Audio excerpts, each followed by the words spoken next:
নির্দ্বিধায় আমরা বলতে পারি যে রাস্তায় কোনো ডিসিপ্লিন নেই। আমাদেরকে অবশ্যই, আমরা যদি দেশকে গড়ে তুলতে চাই, জনগণকে গড়ে তুলতে সামনের দিকে এগিয়ে নিতে চাই ডিসিপ্লিনভাবে, তাহলে অবশ্যই আমাদের যেই যে ডিপার্টমেন্ট আছে, সেটি সামরিক হোক, সেটি বেসামরিক হোক, প্রত্যেকটি ডিপার্টমেন্টের ডিসিপ্লিনের কিছু রুলস এবং রেগুলেশন আছে। আমার প্রত্যাশা থাকবে আপনাদের কাছে সেই রুলস এবং রেগুলেশনগুলো ডিসিপ্লিনের ক্ষেত্রে আমরা কঠোরভাবে মেনে চলার চেষ্টা করব। কারণ উপস্থিতিবৃন্দ, স্বাভাবিকভাবে সাধারণ মানুষ কিন্তু চেষ্টা করবে আমাদেরকে দেখেই শেখার জন্য, এবং যেহেতু তারা আমাদেরকেই ফলো করার চেষ্টা করবে, সেই জন্যই আপনার এবং আমার এবং আমাদের সকলের দায়িত্ব হচ্ছে এই ডিসিপ্লিনগুলোকে আমরা যদি মেনে চলি, স্বাভাবিকভাবে এটি আস্তে আস্তে মানুষের মধ্যে এই জিনিসগুলো ছড়াতে শুরু করবে এবং আমাদের পক্ষে সম্ভব হবে জাতিকে একটি ডিসিপ্লিন জায়গায় নিয়ে আসার জন্য। এটি বলাটা একটু বিব্রতকর ব্যাপার, তারপরেও আমরা যদি রাস্তায় বের হই, আনফর্চুনেটলি যেহেতু কথাটা সত্য, আমাদের মধ্যেই আমাদের দেশের ভিতরেই ঘটছে জিনিসটা এবং আমরা চোখের সামনেই দেখছি, সেই জন্যই আমি আপনাদের সামনে আলাপ করছি। আমরা যদি এই মুহূর্তে রাস্তায় বের হই বা ঢাকা শহর সহ বাংলাদেশের যে কোনো রাস্তায় বের হই, নির্দ্বিধায় আমরা বলতে পারি যে রাস্তায় কোনো ডিসিপ্লিন নেই। উপস্থিতিবৃন্দ, একজন বিদেশি বিনিয়োগকারী যখন এয়ারপোর্টে নামবে, সে কিন্তু বাংলাদেশটি কেমন, বাংলাদেশে সে কতটুকু নিরাপদ। বিকাশ পেমেন্টে 10,000 টাকার বেশি অফার, শপিং চলছে তো।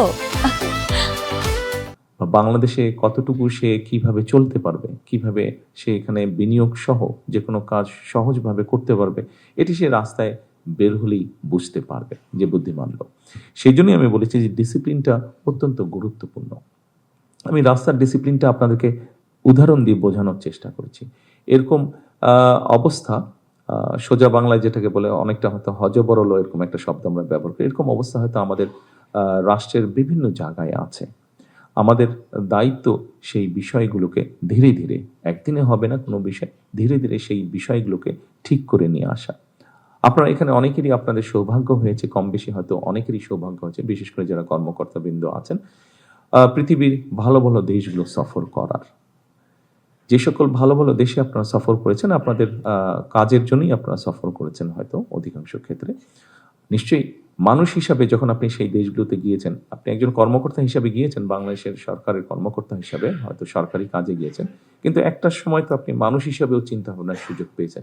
যখন পথে বেরিয়েছেন, যখন তাদের ট্রাফিক ব্যবস্থা দেখেছেন, যখন তাদের অফিস আদালতের ব্যবস্থা দেখেছেন, নিশ্চয়ই আপনার মনের মধ্যে একজন বাংলাদেশী হিসাবে, একজন মানুষ হিসাবে, একজন নাগরিক, দেশের নাগরিক হিসাবে আপনার মনের মধ্যে হঠাৎ করে একটি কথা এসছে, যা হয় এদের দেশটা এত সুন্দর, আমার দেশটা কেন এরকম, এটি আসতে বাধ্য আপনার মনের মধ্যে।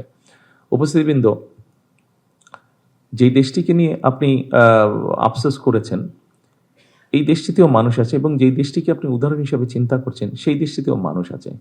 সেই দেশটির মানুষই সেই দেশটিকে গড়ে তুলেছে সুন্দরভাবে। তারা যদি পারে, তাহলে আমরা কেন পারবো না? হয়তো সময় লাগতে পারে, কিন্তু আমি দৃঢ়ভাবে বিশ্বাস করি আমরা সকলে মিলে যদি আমরা চেষ্টা করি, আপনাদের মতন মানুষগুলো যদি সহযোগিতা করে একটি রাজনৈতিক দলকে, একটি রাজনৈতিক সরকারকে, আমি দৃঢ়ভাবে বিশ্বাসী আমরা অনেকটুকু ডিফারেন্স তৈরি করতে সক্ষম হব ইনশাআল্লাহ।